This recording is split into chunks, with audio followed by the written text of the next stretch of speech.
Spoturile TV au o problemă. Concurează cu telefonul mobil mai mult decât o fac emisiunile pe care le întrerup. Contentul multor emisiuni TV este interesant pentru publicul care le urmărește, însă partea neinteresantă pentru cei mai mulți dintre noi este chiar calupul publicitar. Până acum nu aveam prea multe opțiuni. Mergeam până la bucătărie să facem un sandwich, fugeam până la baie sau mutam canalul unde dădeam de alte spoturi publicitare. Astăzi, la doar o întindere de mână, avem telefonul mobil pe care se întâmplă lucruri mult mai interesante decât în calupul publicitar.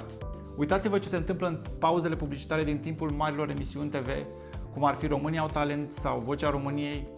Pe paginile lor de Facebook, comentariile și reacțiile explodează în timpul pauzelor publicitare. Trebuie să înțelegem că pentru oameni, ecranele telefonelor mobile sunt mai interesante decât calupul publicitar care le întrerupe emisiunea favorită.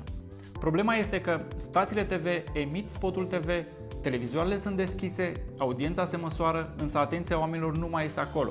Brandurile care plătesc spoturile TV nu cumpără neapărat GRP, TRP, nu cumpără o audiență, ci atenția oamenilor. Fără atenția oamenilor, aceste cifre nu mai au o relevanță atât de mare. Această schimbare de comportament nu cred că este un fenomen izolat, cred că se va accentua în anii care urmează. Atunci când radio era rege și televiziunea abia apăruse, cei care lucrau în radio nu-și imaginau că oamenii vor renunța la radio pentru televiziune.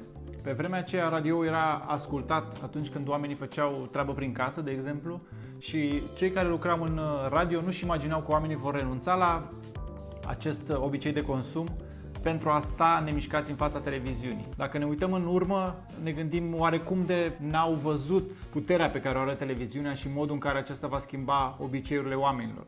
Trăim cumva vremuri asemănătoare. Digitalul a venit și a schimbat industria muzicală, de exemplu, în care oamenii cumpărau albume, apoi au început să cumpere melodii individual, iar acum plătesc pentru streaming nelimitat. Cred că a venit momentul pentru noi toți cei care lucrăm în industria advertisingului să acceptăm faptul că digitalul schimbă industria noastră, că schimbă modul în care oamenii consumă media într-un ritm foarte, foarte rapid. Jocul e simplu, ne adaptăm sau devenim irelevanți. Asta a fost pentru astăzi.